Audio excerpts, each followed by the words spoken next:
Bom dia, irmãos. Estamos na nossa hora, vamos começar com a Escola Bíblica Dominical. Vamos começar primeiro com uma palavra de oração e já passamos de fato para a nossa lição e discutiremos aqui um dos assuntos que está preparado para hoje. Oremos.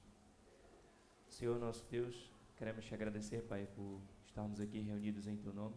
Queremos te agradecer, Senhor, por o Senhor nos dar o privilégio de poder abrir livremente a Tua Santa Palavra e a refletir sobre o que está escrito nela, Pai. Obrigado, Senhor, pela Tua revelação especial nas Tuas Escrituras, Pai. Obrigado, Senhor, pela Tua revelação suprema em Cristo Jesus. Obrigado, Pai, pelos profetas. Obrigado, Senhor, pelos escribas, pelos salmistas, pelos apóstolos, pelos Teus servos, Pai, que foram inspirados por Ti para escrever a Tua Santa Palavra. Te pedimos que seja conosco durante aqui esse tempo, que o que seja dito seja para engrandecimento do Teu nome e edificação da igreja, e que possamos nos manter firmes à Tua sã doutrina, Pai. Sei comigo durante todo esse tempo, me ajuda, Senhor, a interpretar e a explicar a Tua Santa Palavra. Nós choramos o nome santo de Jesus. Amém. Bom dia, irmãos. A semana passada nós iniciamos um novo ciclo de lições que está relacionado aqui com as bases da nossa fé, aquilo que é fundamental à nossa crença. Na semana passada nós vimos as provas da existência de Deus, argumentamos aquilo que não só conseguimos tirar da Bíblia, mas também aquilo que a filosofia diz sobre a existência de Deus. Nessa semana, como os irmãos podem ver ali projetado, a ideia é falarmos sobre a palavra revelada como referencial de fé e prática, ou seja, vamos falar sobre a Bíblia, sobre aquilo que Deus deixou para nós escrito, sobre os ensinamentos que nós temos na Bíblia e o porquê nós acreditamos que a Bíblia pode ser considerada como esse livro de fé e prática para nós. Porque nós acreditamos na Bíblia como a palavra de Deus e não como um livro que apenas possui uns ensinamentos relevantes para a nossa crença, mas sim, ela é de fato a revelação divina, é a palavra de Deus. A lição de hoje eu dividi em 5 pontos, na verdade são 5 perguntas, né, que vamos tentar, ao caminhar da lição, vamos tentar ir respondendo cada uma delas, que vai ser dividida em de que forma Deus se revela, como Deus nos deu a Bíblia, se a Bíblia é ou não é digna de confiança, e como sabemos quais são os livros que pertencem à Bíblia. Também como a Bíblia pode ser melhor compreendida. Então vamos caminhar aqui na nossa lição e tentar entender e responder essas perguntas que foram ali colocadas. Começamos pela primeira questão, que é de que forma Deus se revela. Falamos já sobre isso na semana passada, nós brevemente falamos sobre isso e discutimos ali sobre a revelação geral de Deus, como nós podemos enxergar Deus através da natureza, como nós podemos ver Deus na natureza. Lemos algumas passagens bíblicas, eu vou repetir aqui uma delas, que é falando sobre a revelação geral, o que podemos ver de Deus através da criação. O Salmo 119 vai falar muito isso, se os irmãos forem ler em casa depois o Salmo 119 inteiro, ele está falando muito sobre essa questão da revelação de Deus, da manifestação de Deus através de todas as coisas, e ele começa dizendo que os céus proclamam a glória de Deus e o firmamento anuncia as obras de suas mãos. Na semana passada nós discutimos que tudo que existe no mundo, através do que a gente colocou como o argumento teleológico, nós acreditamos que as coisas têm uma finalidade, têm um objetivo. Então, conseguimos concluir que existe um Criador por trás de todas as coisas. Então, na semana passada nós argumentamos a favor da existência de Deus através da natureza, através da revelação geral, por assim dizer. Outra maneira de Deus se revelar, é o que nós vamos estudar hoje, é a revelação especial, que é aquilo que nós chamamos de Bíblia, são as Escrituras. E no caso, a revelação especial. Eu tenho ali uma passagem que é Hebreus capítulo 1, do 1 a 2. Eu vou pedir a algum dos irmãos que possam ler. A semana passada eu acabei por ler todas as passagens, mas hoje eu não estou assim com a voz tão em condição para estar fazendo esse esforço. Vou pedir que algum dos irmãos possam ler, enquanto eu bebo aqui uma água.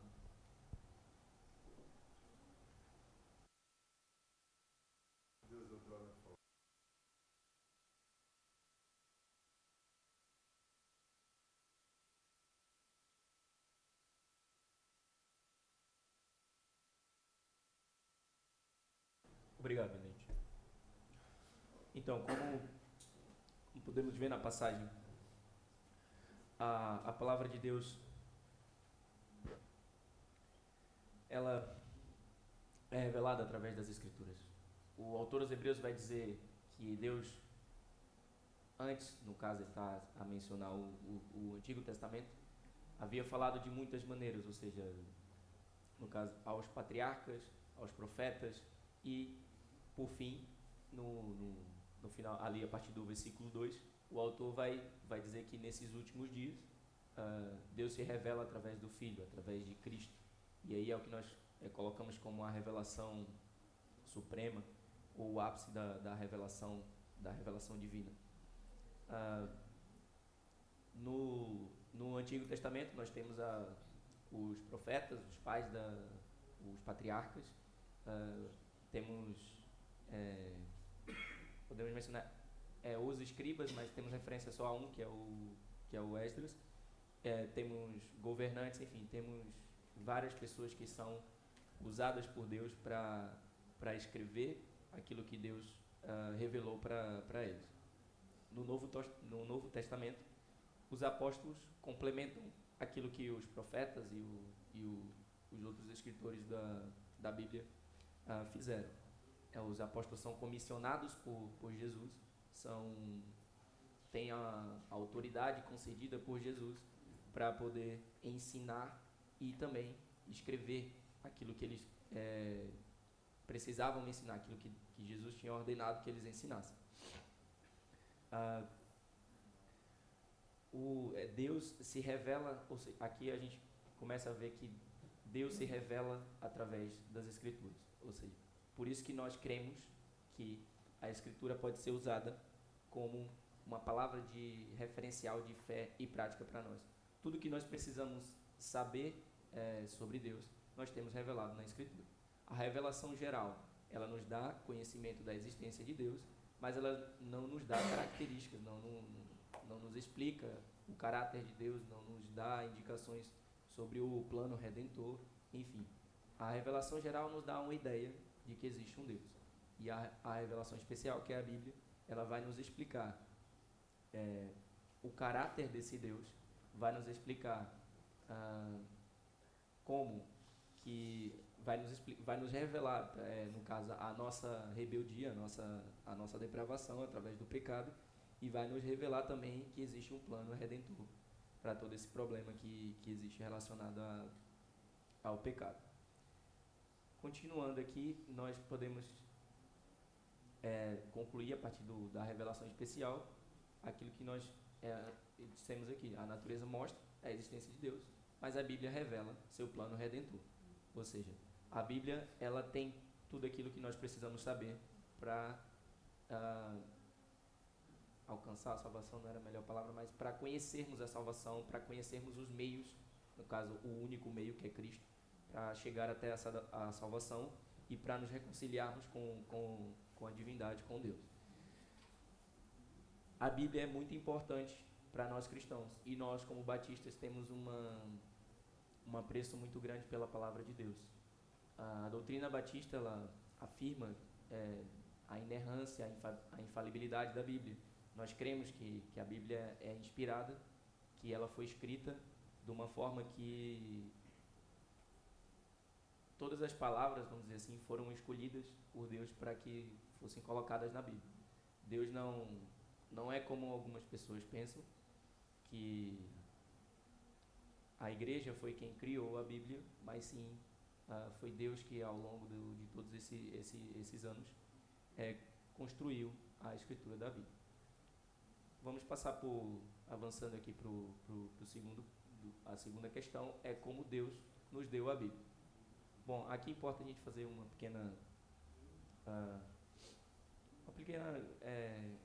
conceituar, né, no caso, a palavra Bíblia e ver como é que surgiu esse termo. A palavra Bíblia, como eu coloquei, ele vem de biblos, uma palavra grega, que significa livro, pode ser traduzido também como pergaminho, papiro, enfim, está relacionada ao que a gente tem hoje como livro. No entanto, a Bíblia ela é compilada num único volume, mas ela não é um único livro. A Bíblia ela é dividida em 2 testamentos, como nós já conhecemos, o Antigo e o Novo. Sendo no Antigo temos 39 livros e no Novo temos 27 livros. E mais uma vez, aquilo que eu tinha dito antes, a Bíblia foi inspirada por Deus e foi escrita por homens sob a orientação do Espírito Santo. Temos uma passagem bíblica ali que está em 2 Timóteo, capítulo 3, versículo 16 e 17. Eu vou pedir a alguém que possa ler, por favor, só para... Toda a Escritura é inspirada por Deus e útil para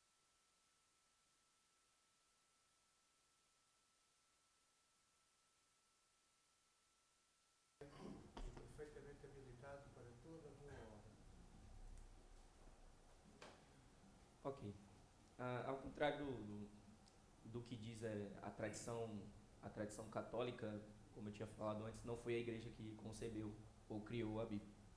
A igreja apenas reconhece a autoridade que os escritos tinham. Ela reúne aqueles livros que eram utilizados pelas primeiras igrejas, pelas igrejas primitivas, e reconhece como Paulo está a escrever para Timóteo, a inspiração por trás da Bíblia, a autoridade que está nos escritos e aquilo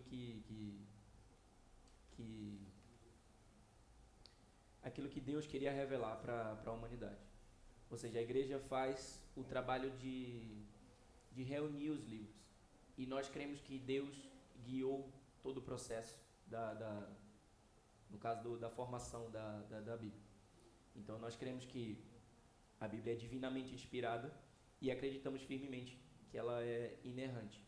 Ou seja, então nós temos que inferir que se nós cremos que a Bíblia ela é inspirada por Deus, ela não pode ter erros nas suas escrituras, e também nós não podemos, se ela não tem erros, nós podemos colocar ela como algo superior, ou seja, o que a tradição católica vai dizer com essa coisa que a igreja concebeu a Bíblia, por vezes nós vemos que a igreja é superior à Bíblia, e temos aquela coisa das tradições da igreja. Em muitos casos acontecem questionamentos em que talvez por dificuldade de interpretação não se consegue encontrar uma resposta na Bíblia e recorre-se à tradição da igreja para julgar aquilo. E nós vemos que ao passar dos anos foram cometidos muitos erros por causa dessa coisa de crer e colocar a tradição sobre a Bíblia. Nós, diferente dos católicos como os batistas, nós temos a Bíblia como nosso referencial de fé e prática, ou seja, existem muitos escritos, existem muitos teólogos que estudam, que produzem conteúdo, que escrevem muita coisa sobre aquilo sobre Deus, sobre os ensinamentos que temos na Bíblia. Mas no final de todas as coisas, nós precisamos conseguir fundamentar tudo aquilo que essas pessoas dizem através da Bíblia. Aí eu vou estar sempre a referir a nós aqui como os batistas. Nós temos esse bom hábito, vamos dizer assim, de sempre analisar através das escrituras tudo aquilo que nos é dito. Sempre que nós estamos, seja no culto de domingo, na pregação, num estudo, enfim, tudo aquilo que é dito, nós precisamos conseguir enxergar fundamentação na Bíblia daquilo que está sendo explicado. Como eu falei brevemente anteriormente, se lermos os relatos do Antigo Testamento, podemos ver como Deus falou diretamente ao povo, né? Por vezes, Deus falou por sonhos, por sinais específicos, até por lançar sortes, nós estudamos recentemente a história do povo de Israel e vimos aquela questão dos sacerdotes, que eles tinham a estola sacerdotal com as pedras Urim e Tumim, e eles lançavam um sorte, e era a pedra que dava ali a resposta do sim e do não. Aconteceu até mesmo manifestações visíveis de Deus, aquilo que os teólogos chamam de teofanias, que nós temos a mais famosa de todas elas, é a sarça ardente, quando Deus fala diretamente com Moisés. Temos também a coluna de nuvem no deserto, a coluna de fogo, que conduziram o povo durante o êxodo, durante a peregrinação no deserto.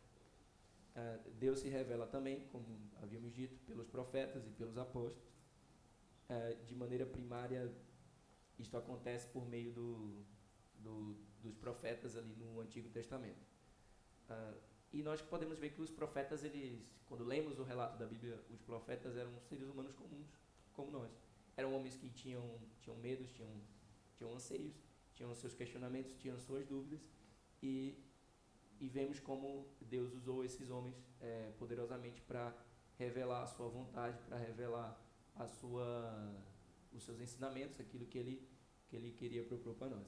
Então, tentando responder à questão que é como Deus nos deu a Bíblia, então foi ao longo de todos esses anos, nós vemos a revelação de forma progressiva, até o ponto que ela se encerra, e está fechada a revelação na Bíblia. O Antigo Testamento vem sendo revelado através dos profetas, dos patriarcas, enfim, juízes, salmistas. Tem ali uma série de conjuntos de escritores que, através deles, Deus inspirou esses homens para que eles pudessem escrever a sua palavra. Como já lemos anteriormente no capítulo 1 de Hebreus, tem mais um versículo que de propósito eu não coloquei lá no primeiro momento, que é o versículo 3, que complementa essa questão da revelação, e o autor de Hebreus vai falar sobre Jesus no versículo 3. Ou seja, no versículo 3 de Hebreus, no capítulo 1, e capítulo 1, versículo 3, o autor vai dizer, ele aqui é Cristo Jesus, é o resplendor da glória e a expressão exata do seu ser, sustentando todas as coisas pela palavra do seu poder. Depois de ter feito a purificação dos pecados, assentou-se à direita da majestade nas alturas. Jesus que por sua vez, né, vamos dizer assim, é a própria palavra de Deus, é aquilo como o apóstolo João vai dizer no seu evangelho, o Logos, ele era a palavra, ele é a palavra de Deus. É colocado aqui pelo autor dos Hebreus como a revelação suprema, né? A expressão exata do ser divino, o resplendor da glória de Deus. E em Cristo conhecemos a plenitude da revelação do Pai. E é somente por meio das Escrituras que nós conhecemos a Cristo, conhecemos o seu caráter, os seus ensinamentos. Nós vemos durante o Antigo Testamento inteiro a questão do povo de Israel, a organização do povo. Depois Deus começa com as promessas e as profecias, profetizando sobre aquilo que seria o porvir, o que seria Cristo. E quando temos Cristo aqui na Terra, quando temos o ministério de Cristo, temos a revelação máxima daquilo que seria a revelação divina. E é nesse sentido que tentamos responder ali como Deus nos deu a Bíblia. Ao longo de todo esse tempo, a Bíblia foi escrita por diversos homens e foi inspirada por diversos homens. No Antigo Testamento é um pouco mais fácil, porque nós herdamos o Antigo Testamento dos judeus.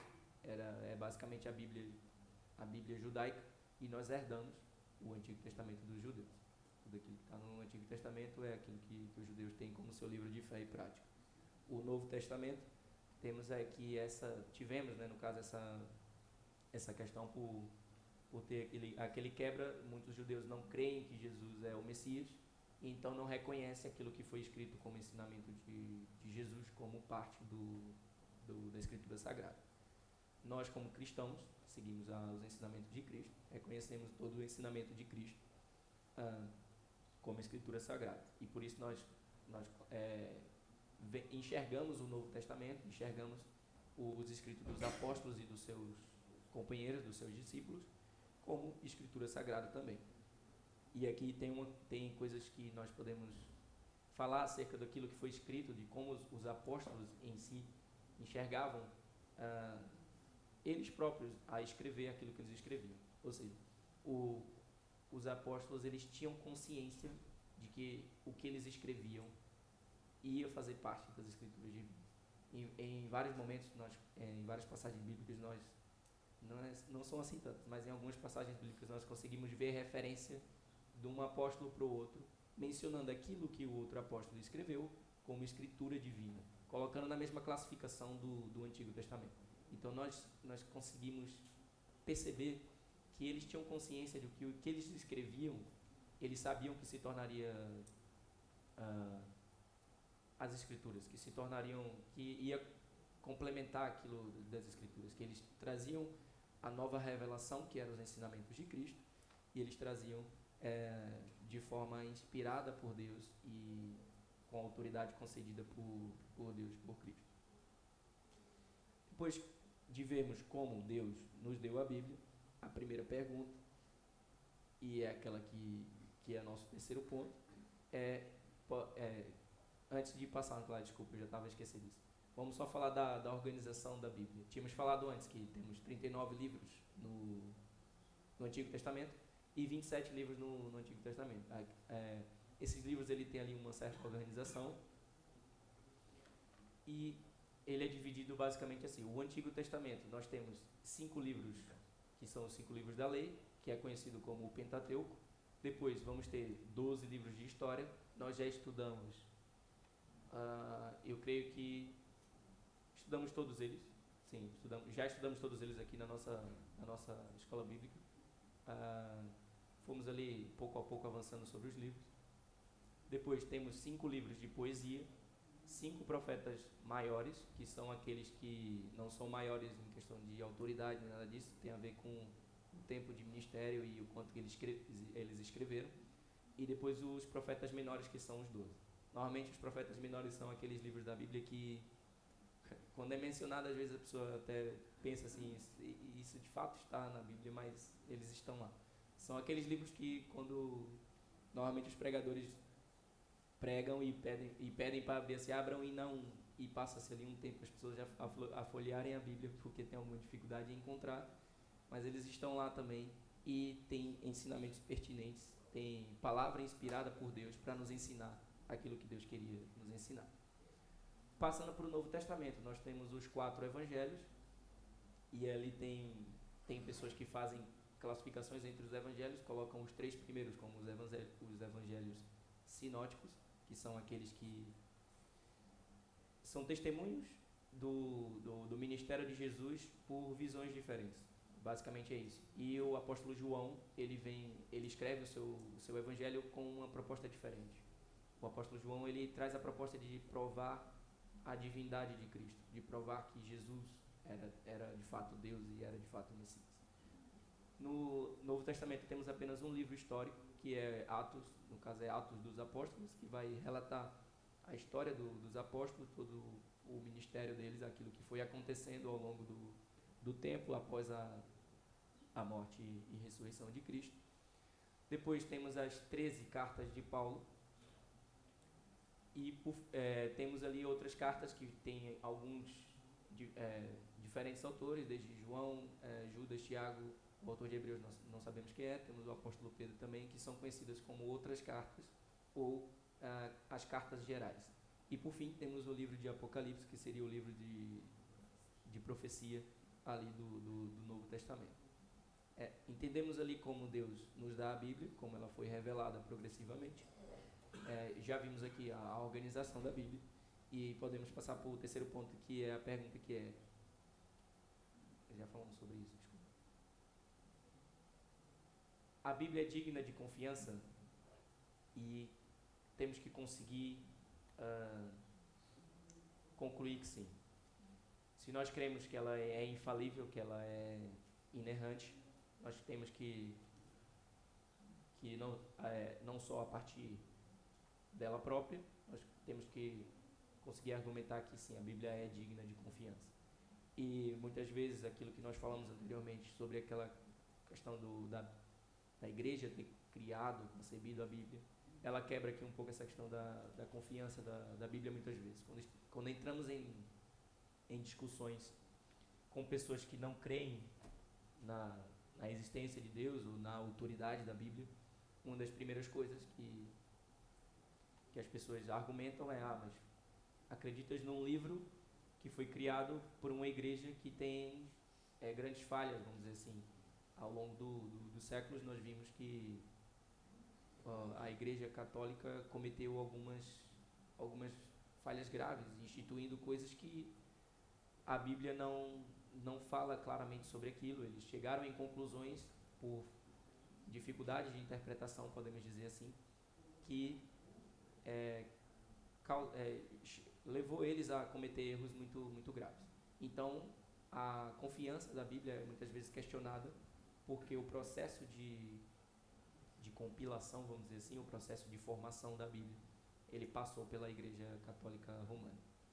Então, nós acreditamos que a Bíblia é sem erro e completamente verdadeira, e temos exemplos na própria Bíblia que vai falar sobre que vai nos dar indícios para nós acreditarmos nisso. Como exemplo, nós temos a profecia em Isaías 53, que ele vai falar sobre Cristo, vai falar sobre aquilo que Cristo passaria aqui na Terra e como que nós seríamos abençoados, vamos dizer assim, como nós seríamos salvos através do ministério de Cristo. É uma passagem que não é tão longa, por isso eu vou pedir que alguém possa abrir. Eu não coloquei ali na projeção porque é um pouco longa. Vou pedir alguém que possa abrir Isaías 53, vamos ler o capítulo inteiro, por favor. Porque, sendo Cristo a revelação máxima, a revelação suprema, é importante que nós conheçamos a profecia que temos sobre o nosso Messias.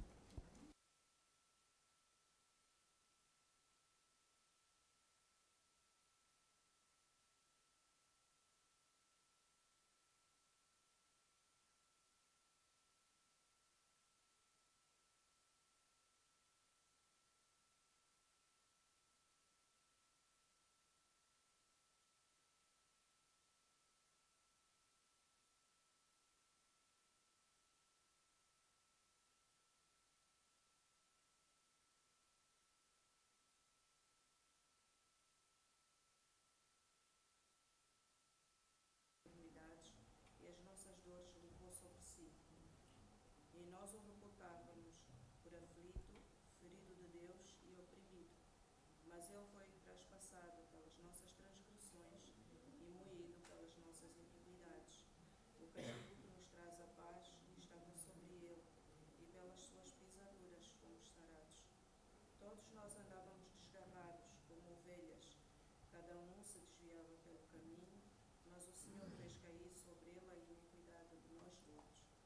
Ele foi oprimido e humilhado, mas não abriu a boca.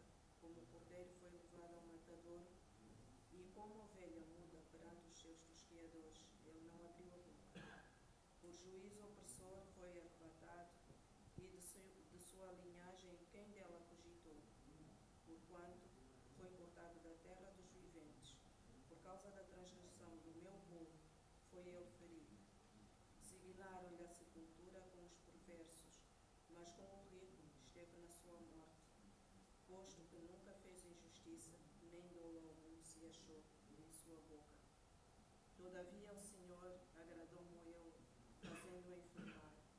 Quando der ele a sua alma como oferta pelo pecado, verá a sua posteridade e prolongará os seus dias, e a vontade do Senhor prosperará nas suas mãos. Ele verá o fruto do penoso trabalho da sua alma e ficará satisfeito. O meu servo, o justo, com o seu conhecimento justificará muitos, porque as iniquidades deles levou sobre si. Por isso eu lhe darei muitos como a sua parte, e com os poderosos compartilhará ele o despojo, porquanto derramou a sua alma na morte. Foi contado com os transgressores, contudo levou sobre si o pecado de muitos, e pelos transgressores intercedeu.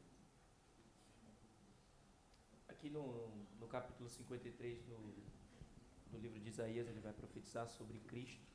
Isso aqui são centenas de anos antes de sequer Cristo nascer, e vai descrever aquilo que seria o ministério de Cristo, aquilo que seria o que ele ia passar aqui nessa terra. Ele vai falar sobre aquilo que o Messias ia passar aqui quando chegasse cá. Ali dos versículos 1 até o versículo 3 vai falar sobre a rejeição de Cristo, e o capítulo começa descrevendo como Jesus seria desprezado, ele se referindo como servo, né? O profeta refere-se como servo, seria desprezado e rejeitado pela humanidade. Nós podemos ver que Jesus foi rejeitado e desprezado pela humanidade. Ele não teria uma aparência atraente e seria alguém de quem as pessoas desviariam o olhar. Jesus é descrito como uma pessoa, um homem comum, de aparência comum, e nós podemos ver que pegar o relato ali daquela questão da traição de Cristo, quando Judas vai para indicar quem é Jesus para os romanos, ele tem que não basta só apontar que Cristo ele se misturava no meio dos outros, que ele tinha uma aparência comum, ele não era, fisicamente olhando, ele não era um homem belo ou nada desse tipo, como às vezes nós vemos as imagens, não, as descrições pelos artistas que fazem de Cristo, principalmente aqui o Cristo europeu, vamos dizer assim, como ele é desenhado pelos artistas, é colocado como um homem muito belo, um homem muito com beleza física, né? E a palavra vai dizer o contrário, que ele não tinha uma aparência atraente, e ele era um bocado assim como qualquer outra pessoa, ou seja, o profeta vai dizer que era como alguém que as pessoas até desviariam o olhar, porque não era alguém belo para se olhar. E o profeta aponta como Jesus foi rejeitado pelo povo e também pelos líderes religiosos de sua época. A partir dos versículos 4 até o 6, ele vai dizer sobre o sofrimento substitutivo de Cristo, e o texto vai centralizar ali o fato de que o servo, no caso Jesus, sofreria pelo pecado de outros. Quando o profeta escreve isso, eu penso que as pessoas que ouvem, no caso ali, como existia a tradição oral de ler aquilo que os profetas escreviam, as pessoas não entenderam bem o que seria uma pessoa sofrer pelos pecados dos outros. Nós vimos que Cristo é crucificado, é morto, e o seu sacrifício é de forma inocente, ele não tinha culpa nenhuma, e ele sofre pelo pecado de outros. Ele seria ferido e esmagado por causa das iniquidades do povo, levando sobre si as doenças e a dor da humanidade. Aqui nós podemos referir, no caso, a doença da humanidade seria o pecado. E o profeta vai dizer, pelas suas pisaduras, aí pisaduras nós podemos substituir aqui a palavra por feridas, nós seríamos curados, que é ali o versículo 5. É uma afirmação poderosa do papel substitutivo de Cristo em suportar a punição que nós merecemos, ou seja, nós deveríamos ter sido crucificados no lugar de Cristo para pagar os nossos pecados. Entretanto, nós sabemos que mesmo que acontecesse, mesmo que nós fôssemos sacrificados, não seria suficiente para pagar o nosso pecado, porque a nossa vida ela é impura, ela é depravada. Teria que ser uma vida perfeita para validar, para pagar a dívida que nós tínhamos com Deus. A partir dos versículos 7 até o 9, nós temos a morte injusta, como já falamos, que mesmo Jesus sendo inocente, ele seria oprimido e levado como um cordeiro. E daí vem a expressão de João Batista dizer que Jesus era o cordeiro que tirava o pecado do mundo. E a figura do cordeiro aqui ela é importante, porque o cordeiro ele é aquele animal que você pode pegar, e era muito usado no sacrifício, porque ele era um animal que ele não reagia, vamos dizer assim, ele não tinha força para reagir, ele não tinha como reagir. Então, o profeta ainda vai dizer, ele não abriria a boca para se defender, e de fato isso aconteceu. Jesus é julgado, Jesus é condenado, e ele não se defende. Em vários momentos, Pôncio Pilatos, ele hesita na condenação de Cristo, e dá oportunidade para Cristo se defender, porque ele não consegue ver culpa em Jesus. E Jesus não se defende, porque ele sabia que ele tinha que passar por aquilo, ele tinha que morrer, ele tinha que se sacrificar pela humanidade. A partir dos versículos 10 ali até o 12, o profeta vai descrever o que seria o propósito divino por trás de tudo aquilo que iria acontecer com Jesus. E vai falar, e aqui nós podemos concluir que o sofrimento de Cristo não é um acidente. Ele é profetizado, ele é planeado, ele é projetado por Deus para que aconteça. E a sua morte, o seu sacrifício, daria salvação para muitos. E ele veria o fruto da sua aflição, né, do seu sofrimento. Vidas seriam redimidas e reconciliadas com Deus através do sacrifício de Cristo. E por fim, a obediência de Jesus resultaria na sua exaltação após a sua morte, ou seja, na ressurreição de Cristo. É algo que se concretiza ali após a sua morte, que é a ressurreição de Cristo e a sua glória. Então, nós podemos ver que centenas de anos antes, um homem inspirado por Deus escreveu essa profecia de forma muito específica, daquilo que o Messias prometido, o Salvador que viria, o que aconteceria com ele. E todas as coisas que o profeta escreveu, de fato aconteceu. Tem centenas de anos de diferença. Nós podemos analisar outras profecias na Bíblia. Temos o livro de Daniel inteiro, tem várias profecias que falam sobre aquilo que aconteceria futuramente. O profeta Daniel escreve sobre Alexandre o Grande. Os intérpretes da Bíblia, de forma geral, já concluíram que de fato é sobre Alexandre o Grande, e vai descrever tudo o que aconteceria no seu império, tudo aquilo que aconteceria, as conquistas, as suas perdas, e de que forma que o império iria ascender e depois ia decair. Não vamos entrar aqui em muitos detalhes acerca da profecia de Daniel sobre Alexandre o Grande, mas é só para vocês terem ideia de um dos exemplos daquilo que é o rigor bíblico em questão de profecia. Posteriormente, eu acredito que iremos estudar o livro de Daniel aqui na escola bíblica, e aí sim daremos mais atenção ao pormenor sobre cada profecia.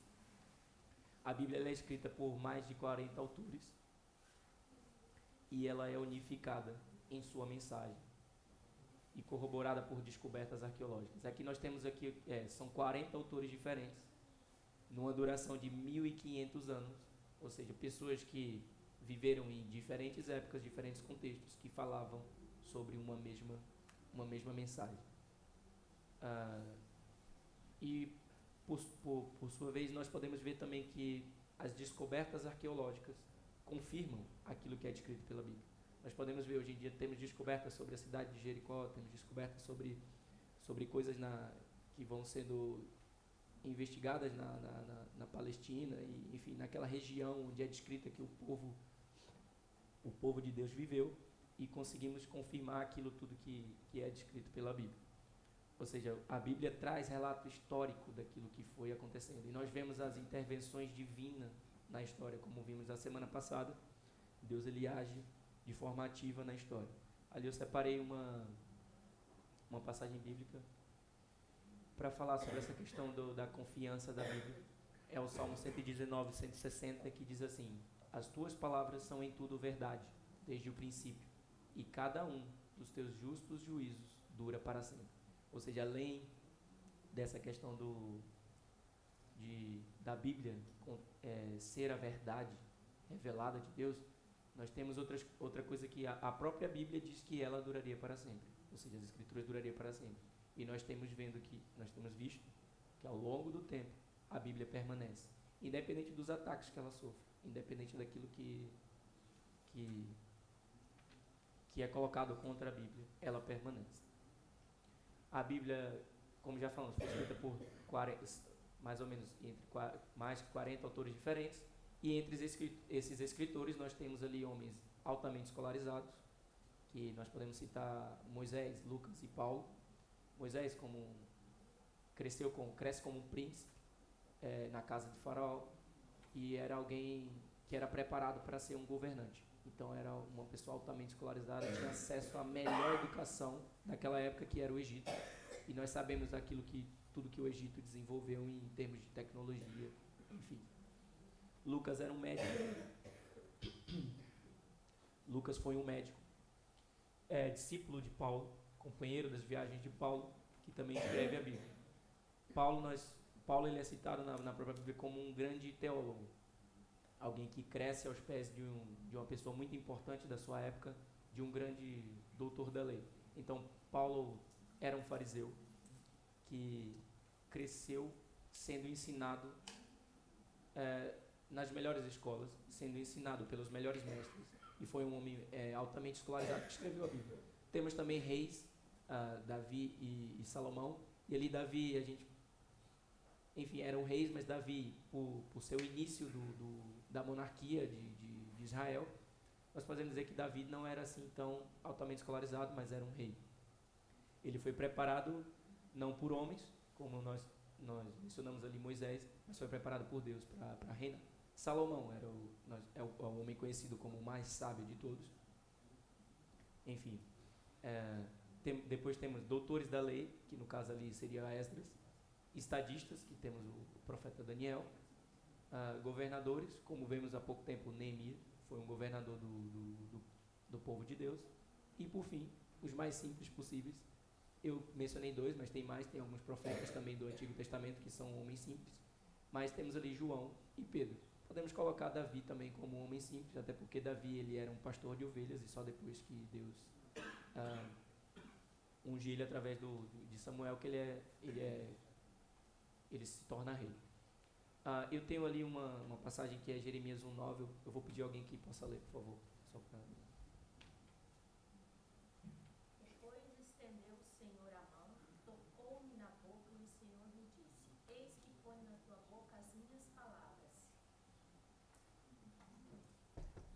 Aqui o profeta Jeremias, o capítulo 1, vai falar sobre o início do ministério profético dele.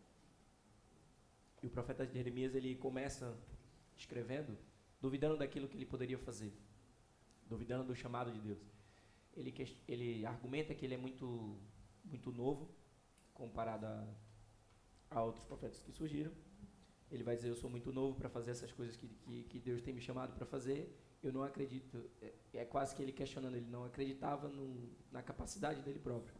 E aí, ele vai descrever aquilo que Deus disse para ele, que é: eis que ponho na tua boca as minhas palavras. Ou seja, não vai ser você, Jeremias, que irá fazer o trabalho que eu preparei para você fazer. E aí Deus falando com ele: será eu, Deus, que farei através da sua vida. Ou seja, a Bíblia ela é de confiança, porque nós cremos que ela é 100% inspirada por Deus. Se nós acreditássemos na Bíblia como uma escritura feita por homens apenas, nós não conseguiríamos dar essa confiança para a Bíblia.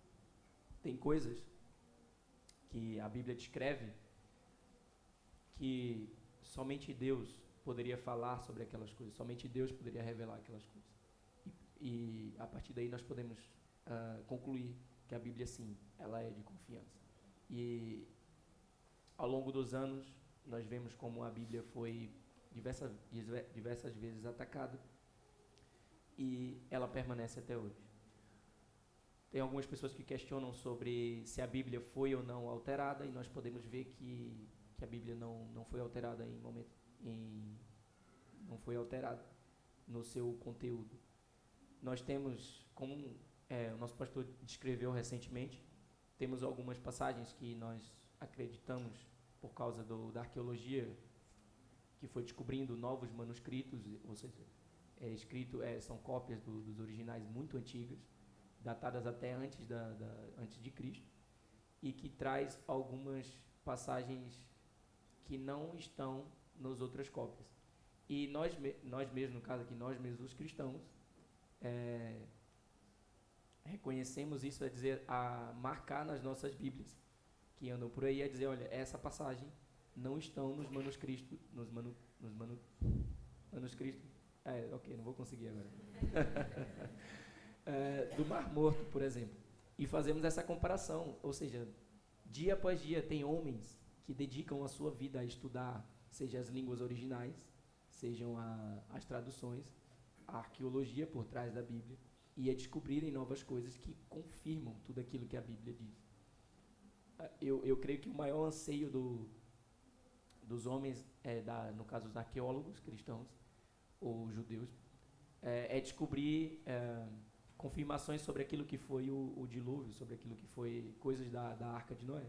E muito se diz sobre isso, e cria-se até quase que uma teoria da conspiração em torno disso. Mas é aquilo que eu quero dizer e afirmar que a Bíblia, ela é sim digna de confiança, porque nós podemos ver, são diversas profecias que nós vemos que são cumpridas ao longo da Bíblia. São profecias específicas demais, exatas demais. E como eu disse, tem profecias no livro de Daniel que, se nós calcularmos o número de dias, dá exatamente o número de dias que passou do dia que ele profetizou até a entrada de Cristo. Dá exatamente, rigorosamente, o número de dias específico que o profeta diz. Ele vai falar 483 anos.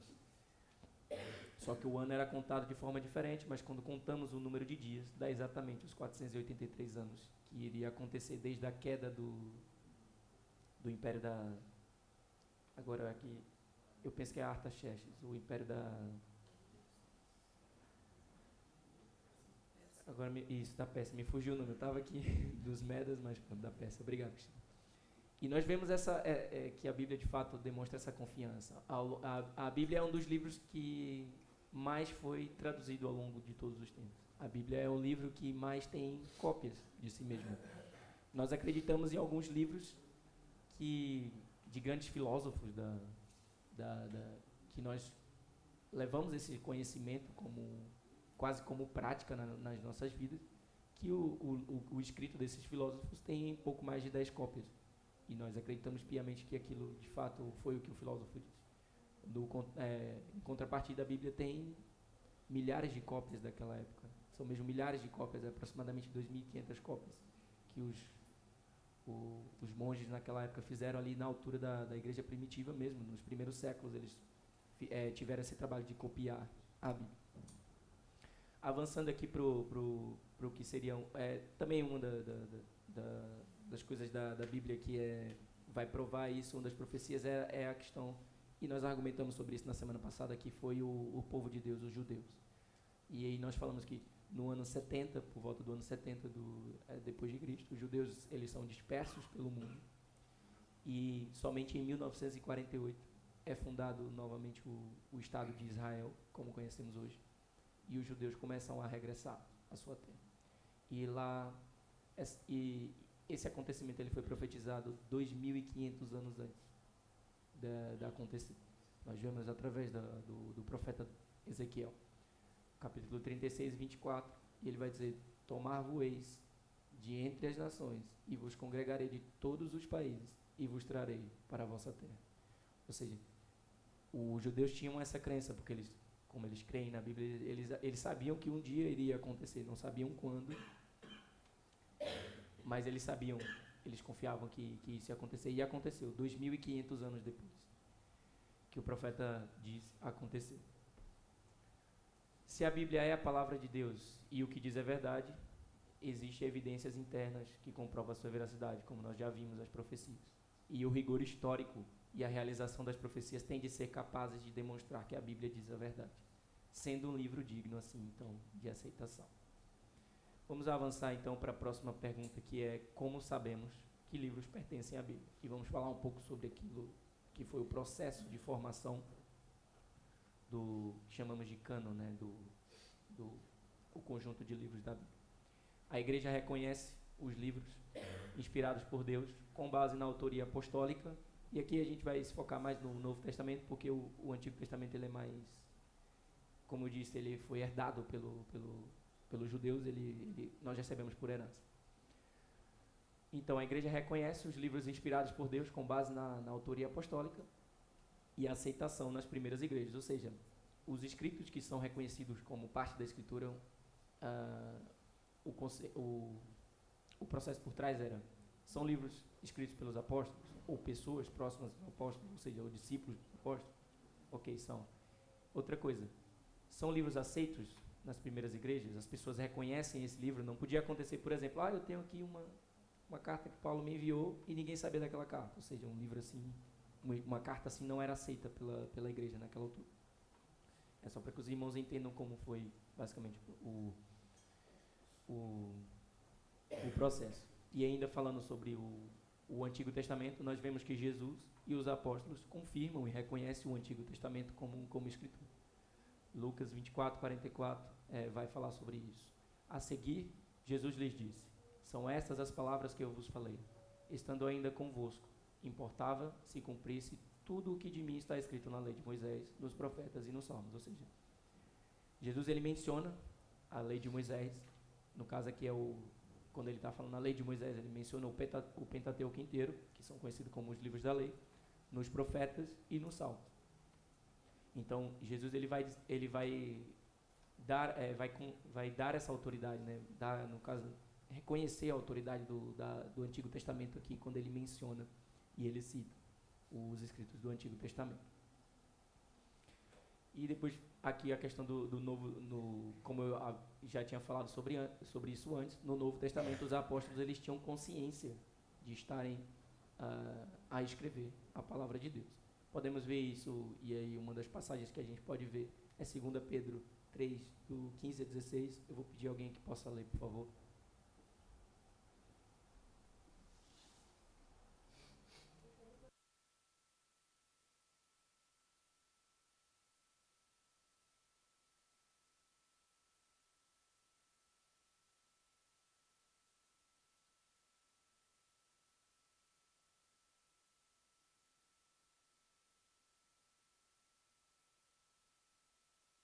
Instáveis deturpam, como também deturpam as demais escrituras, para a própria destruição.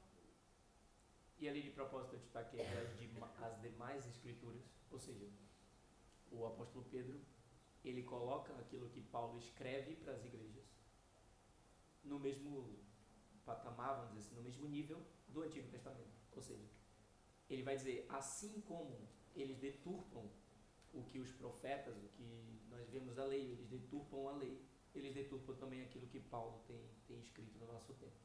E aqui o apóstolo Pedro ele vai reconhecer aquilo que Paulo escreve como escritura, como palavra de Deus.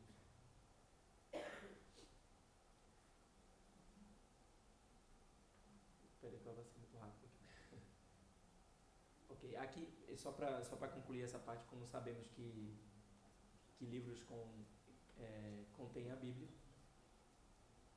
nós vemos que o cânon e aqui a palavra cânon tem a ver, o significado é vara de medir, ou aquilo lá, norma das normas, assim, aquilo que mede as outras coisas, por isso que é colocada essa palavra, é a coleção de livros que são reconhecidos como inspirados por Deus. E nós vemos os livros do Antigo Testamento são aceitos pelos judeus como a palavra de Deus e recebemos eles de herança, até porque, como vimos, Jesus e seus apóstolos reconhecem como palavra de Deus. Então, o processo, só para ficar claro, o processo que foi ali, os critérios que foram usados pela igreja foi o livro escrito por um apóstolo ou alguém próximo deles. O conteúdo do livro tinha que ser consistente com o restante da escritura e tinha que ser amplamente aceito pelas igrejas, como falamos. E foram os critérios que a igreja utilizou para reconhecer os livros, para compilar os livros o que nós conhecemos hoje como Bíblia.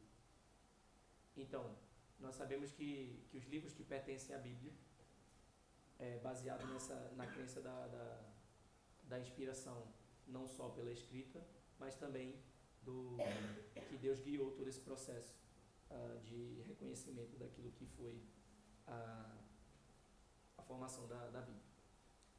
Caminhando para o último ponto, que seria como a Bíblia ela pode ser melhor compreendida. Nós vamos aqui muito rapidamente falar sobre o auxílio do Espírito Santo, né? A Bíblia ela pode ser compreendida pelo auxílio do Espírito Santo. E em João 16, 13, ele vai nos ensinar a dizer: quando vier, porém, o Espírito da verdade, ele vos guiará a toda a verdade, porque não falará por si mesmo, mas dirá tudo o que tiver ouvido e vos anunciará as coisas que hão de vir. E aqui nós podemos ver que o apóstolo nos ensina que o Espírito Santo, que o Espírito da verdade, ele está a mencionar o Espírito Santo, quando ele viria e nos daria que nós podemos chamar de discernimento para entender a palavra de Deus. E aqui nós colocamos que é o estudo regular, a oração e o contexto histórico são essenciais para a compreensão da Bíblia. Nós precisamos ler a Bíblia diariamente para entender aquilo que está escrito na Bíblia. Nós precisamos orar diariamente para manter o nosso relacionamento com Deus ativo, vamos dizer assim, para que o Espírito Santo possa agir por meio de nós, para que nós entendamos a Bíblia. Nós precisamos também estudar o contexto histórico em que a Bíblia é escrita, para que a gente consiga compreender melhor os pormenores daquilo que é falado ali. E é como eu disse, a prática da leitura nos aproxima mais da compreensão das Escrituras. Em Atos 17:11, Lucas vai escrever e dizer que, ora, estes de Bereia eram mais nobres que os de Tessalônica, pois receberam a palavra com toda a avidez, examinando as Escrituras todos os dias, para ver se as coisas eram de fato assim. Hoje nós temos essa coisa da autoridade apostólica e daquilo que eles eram. No tempo deles, eu creio que eles tinham uma autoridade muito forte diante daqueles que o seguiam. E os crentes de Bereia, eles são destacados porque eram crentes que eles ouviam o que os apóstolos diziam e confirmavam se o que eles diziam de fato era verdade.